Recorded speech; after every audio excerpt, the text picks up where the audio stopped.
संजय ठाकुर, युग धर्म प्रज्ञा बुलेटिन के तरफ से आज मैं उपस्थित हूँ दिल्ली के द्वारका क्षेत्र में, सेक्टर 7 में।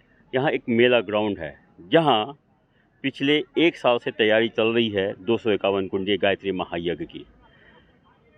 यह गायत्री परिवार शांति कुंज के तत्वाधान में हो रहा है।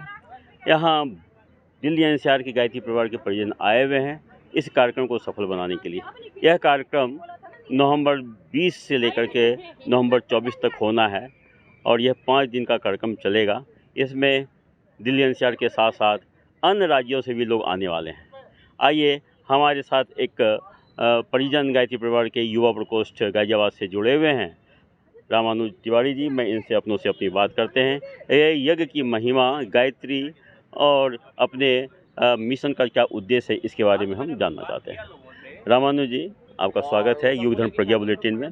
जैसा हम सभी जानते हैं कि परम पूज्य गुरुदेव वेद मूर्ति तपोनिष्ठ पंडित श्री राम शर्माचार्य जी का जो उद्देश्य है, व्यक्ति में देवत्व का उदय, धरती पर स्वर्ग का अवतरण, विचार क्रांति अभियान, इसका मूल सिद्धांत क्या है, इस पर थोड़ा सा बताएं। बहुत बहुत धन्यवाद संजय जी।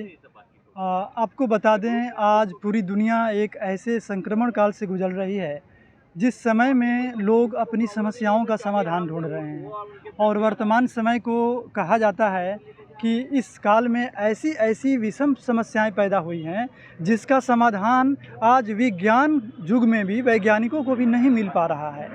उस अवधि में हमारे युग ऋषि पंडित श्री राम शर्माचार्य जी ने कुछ इन समस्याओं का समाधान इतना सरल तरीके से भारतीय संस्कृति के अनुरूप, जो हमारे वेदों में, पुराणों में और हमारे जो आर्ष ग्रंथों में छुपे हुए थे, उसको अपनी भाषा में, सरल भाषा में निकाल करके हम तक पहुंचाया है।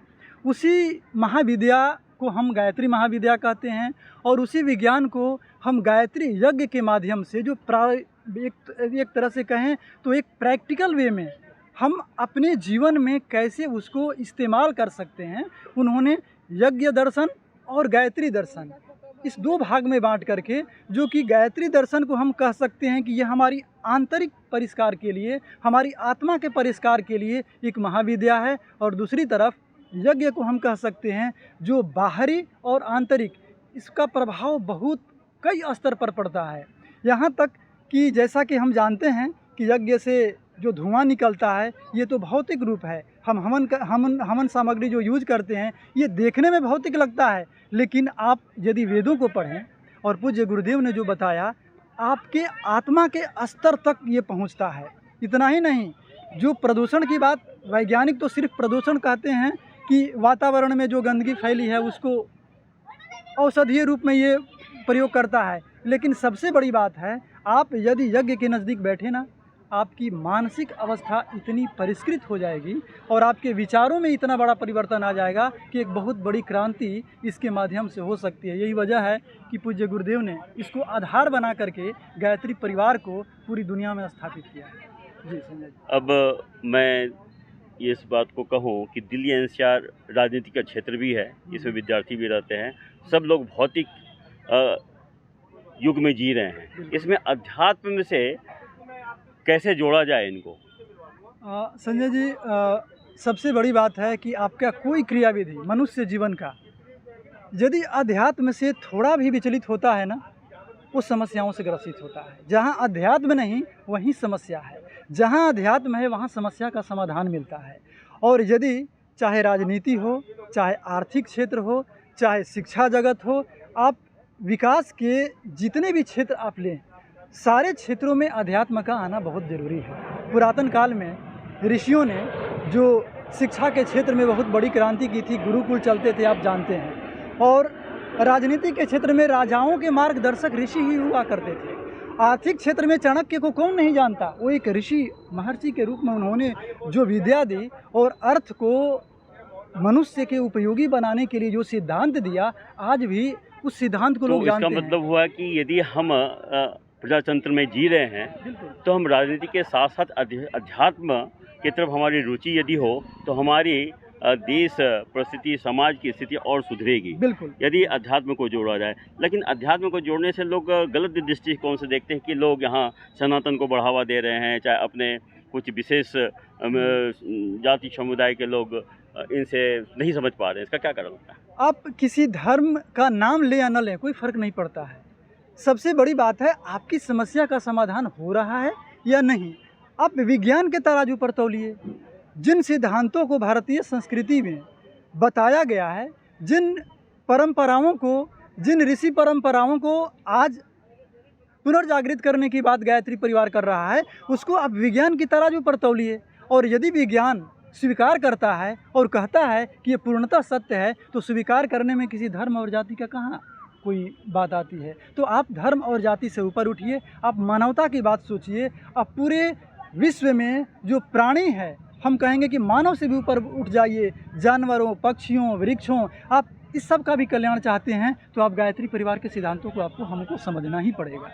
अब अंत में यदि गायत्री परिवार का जो मूल सिद्धांत है, यदि कोई नया व्यक्ति है उसको एडॉप्ट करना चाहता है, उसके क्या करना चाहिए?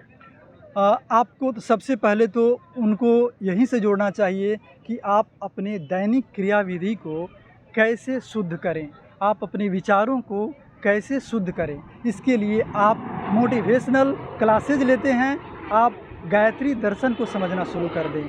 आप परम पूज्य गुरुदेव युग ऋषि पंडित श्री राम शर्माचार्य जी के जो साहित्य हैं, छोटी छोटी पुस्तिकाएं हैं, जिसको पढ़ने में आपको 10 मिनट 15 मिनट भी नहीं लगते हैं, आप आसानी से पढ़ सकते हैं। आप वहीं से शुरुआत कीजिए। आप गायत्री परिजन से बात करें और प्रयास करें कि ये वास्तव में है क्या। जिस दिन आप समझ जाएंगे, आपको बड़े बड़े मोटिवेशनल क्लासेज में ज़्यादा बड़े खर्च करने की ज़रूरत नहीं है। आप बहुत बड़े परिवर्तन अपने आप में देखेंगे, आप में नैतिक परिवर्तन आ जाएगा और आपके जीवन में बहुत बड़ा परिवर्तन आने से कोई नहीं रोक सकता। बहुत बहुत धन्यवाद रामानंद जी। आपसे हमें पुनः चर्चा आपसे हम करेंगे। जैसा हम सभी जानते हैं, परम पूज्य गुरुदेव वेद मूर्ति पंडित श्री राम शर्माचार्य जी का जो उद्देश्य है, व्यक्ति में देवत्व का उदय, धरती पर स्वर्ग का अवतरण, विचार क्रांति अभियान, आज पूरे विश्व में जो है तांडव मचा हुआ है। लोग एक दूसरे के दुश्मन बने हुए हैं। इसमें परम पूज्य गुरुदेव का जो आज से 110 साल पहले उन्होंने सिद्धांत दिया था, विचार क्रांति, विचारों के माध्यम से ही व्यक्तित्व का विकास हो सकता है। उसके बाद यदि व्यक्ति बदल जाता है तो उसके परिवार और समाज में परिवर्तन दिखेगा। तभी हम अपने राष्ट्र के को और समर्थ बनाने में सक्षम हो पाएंगे। इसके लिए परम पूज्य गुरुदेव ने गायत्री और यज्ञ को आधार बनाया। यज्ञ कहते हैं श्रेष्ठ कर्म को, दान, देव पूजन, दान और संगतिकरण। इसमें सारे लोग इकट्ठा होंगे और अपने विचारों से सहमत होंगे कि हमें समाज को, अपने परिवार को, अपने आप को किस दिशा में ले जाना है। निश्चित रूप से आज की जो समय की परिस्थिति है, उसमें विचार क्रांति अभियान की बहुत ज़रूरत है। अभी संक्षिप्त चर्चा की गई। हम अगले इंटरव्यू में, साक्षात्कार में हम यज्ञ की भी चर्चा करेंगे कि यज्ञ क्यों किया जाता है, उसमें यज्ञ क्या सैद्धांतिक सिद्धांत क्या है, विज्ञान सम्मत कितना है, इस पर हम बाद में चर्चा करेंगे। बहुत बहुत धन्यवाद। प्रणाम।